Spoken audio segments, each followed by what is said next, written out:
Оорукана жана бала бакчага муктаж болгон калктуу конуш көп жылдардан бери бул маселенин өтөлүнөн чыга элек. Эскилге жеткен фельдшердик акушердик пункт учурда Сокулук районуна караштуу Орок айыл өкмөтүнүн селекция айылынын 10 миңге чукул тургундарынын ден соолугу үчүн кызмат көрсөтүүдө. Бул имарат 1958-жылы курулуп, анын бир бөлүгүндө дарыгерлер калктын ден соолугун көзөмөлдөйт. Адистердин айтымында аталган жай көп жылдардан бери оңдоп түзөөдөн өтө элек, ал үчүн жаратылуу каражат да бөлүнбөйт. Жергиликтүүлөрдүн бул көйгөйү эл өкүлү Айбек Маткеримовго кабарланып, ал бул жагдайды жеринен билүү үчүн барды. Элдер кайрылып айтып, бир сиз медик экенсиз, бир көзүңүз менен көрүп кетиңизчи деп айтканына мына келип көрүп отурам. Алды жагын баары ным болуп, тияк жагын баары улап атат, урап атат, ти жерден түшүп атат дегендей. Уже эски зданияда болбой эле канча ремонт жасасаң деле эскилиги жетип атат.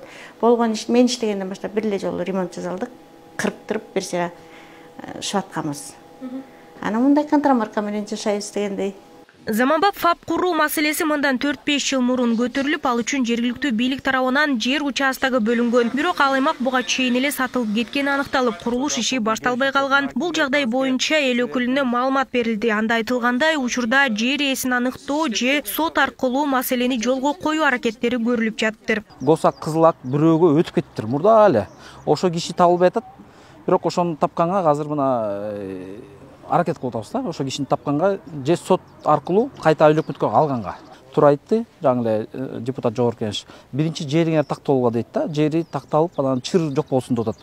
Госак болуш керек, муниципалдык менчик болуш керек, эч ким менен соттошуп болуш керек. Ошондо гана келет экен да, фонддор жардам берет экен. Мындан сырткары айыл эли бала бакчага да муктаж. Өз учурунда жеткинчектердин тарбиялануусу үчүн курулган имарат максаттуу пайдаланылбай, азыркы тапта тамтыгы чыккан абалда турат. Аны кайрадан калыбына келтирүү үчүн жергиликтүү бийликтин каражаты жетишсиз. Бала бакча жетишпейт. Бала бакча жок, ушуну бала бакчага алабыз деп земледелиянын зданиясын. Здания эмес, эми алар колдонуп жүргөн да. Ошол мурун садик деп салынган экен. Аны земледелие алып алган экен. Эми ошону садикке деп алдык элек, бирок ремонту жок, адам ыйлагыдай болуп турат. Жергиликтүүлөрдүн бул кайрылуусунан улам жерине барган депутат Айбек Маткеримов аталган маселелер боюнча тийиштүү аракеттерди аткарууга көмөк көрсөтөөрүн билдирди. Ал райондук администрация менен тыгыз байланышта болоорун жана маселени өз көзөмөлүнө алаарын кошумчалады. Буюрса, ушундай заманбап ФАПтын курулушуна себепчи болсом деген ойдомун. Анткени мына чындыгында көрүп, бул жерге өтө керек экенин мен өз көзүм менен көрдүм да. Анан ошону менен бирге эле жан экинчи көйгөйүнү мына көзүбүз менен көрдүк. Убагында балдар бакча бир башка жака өтүп кеткен экен. Эми кайра соттон утуп кайрылыптыр. Ал жерге дагы жанагы ремонт оңдоп түзөө иштерине муктаж экен. Андагын көмөктөшүп, ал жагына дагы көз жазымда калтырбай жардамды берем деп өзүмө милдеттенме алып кетип атам. Ошондой эле эл өкүлү жергиликтүү тургундардын мындан башка да көйгөйлөрү менен таанышып кайтты.